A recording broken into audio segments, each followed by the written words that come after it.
अब बात होती थी ड्रेसअप की, ड्रेस कोड की, पहनावे की। आपने देखा शादी में, धर्म के काम में धोती कुर्ता और साड़ी अनिवार्य है। और अगर नहीं पहनते और पंडित जी ने अगर टोक दिया तो न्यू जनरेशन ये कहती है पंडित जी पुराने ख्यालात के हैं।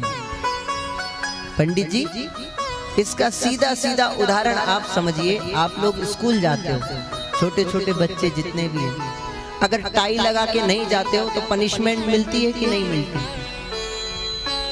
सॉक्स या शूज आपके अगर गंदे होते हैं तो पनिशमेंट मिलती है कि नहीं मिलती?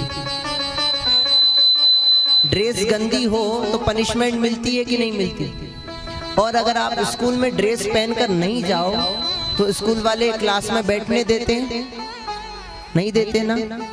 ये हो गई स्कूल की बात, इसको साइड में रखिए। दूसरी तरफ आ जाइए। आप अगर नौकरी करते हैं, जॉब करते हैं, तो जॉब का एक वकील का एक ड्रेसअप है, black coat, black shoes, black pant, है कि नहीं? अगर वकील अपना ब्लैक कोट पहनकर अदालत में नहीं गया, व्हाइट पहनकर गया, तो अदालत वाले उसे अंदर नहीं आने देते। जाओ पहले अपना ड्रेसअप पहन के आओ। ऐसा होता है कि नहीं? इनको भी साइड में रखते हैं। तीसरा एग्जाम्पल, थर्ड एग्जाम्पल यह है कि डॉक्टर के पास कैसा कोड होता है? व्हाइट। अगर डॉक्टर व्हाइट कोट पहनकर अगर हॉस्पिटल में ड्यूटी नहीं करता तो उसे हॉस्पिटल वाले भी भगा देते हैं या उसकी पैसे काट लेते हैं।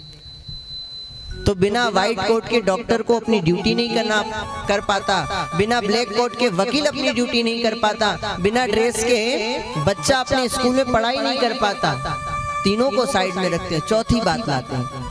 आप लोग देखें होटल वगैरह में, VIP जो 7 स्टार्स होटल होती है, उसमें अंदर जाने का भी एक ड्रेसअप होता है। पब वगैरह में जाने का एक ड्रेसअप होता है। जीन्स होना चाहिए, टॉप होना चाहिए या टी-शर्ट होनी चाहिए। ये एक पब का या होटल का ड्रेसअप है। एक बहुत बड़े कवि हैं आपके प्रयागराज के पास के, जब वो एक गमछा सर पर बांधकर एक दिल्ली की होटल में जा रहे थे तो उनके गार्ड ने रोक दिया था उनको, उस कवि को। नाम याद नहीं आ रहा, बिहार के आसपास के हैं वो कवि।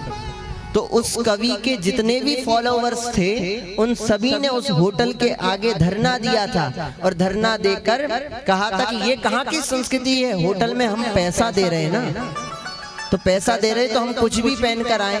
तब मैनेजर आया, बहुत बड़ा विवाद हुआ, दिल्ली के कलेक्टर भी आए कि नहीं भैया, होटल का एक ड्रेस कोड है, या तो पैरों में शूज होना चाहिए, ये गमछा वमछा नहीं होना चाहिए, प्रेस किए हुए कपड़े होना चाहिए, तो हम अपनी होटल में अंदर जाने देंगे, हमारे पब में अंदर जाने देंगे, नहीं तो होटल में जाने नहीं देंगे।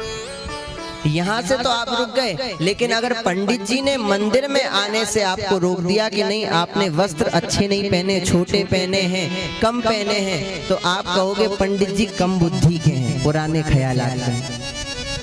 क्यों? जब पंडित जी ने रोका तो ये जवाब तुम्हें वो होटल वाले को भी देना चाहिए, ये जवाब तुम्हें स्कूल वालों को भी देना चाहिए, ये जवाब तुम्हें हॉस्पिटल में भी देना चाहिए, ये जवाब तुम्हें कोर्ट में भी देना चाहिए। वहां तो नहीं दे पाते।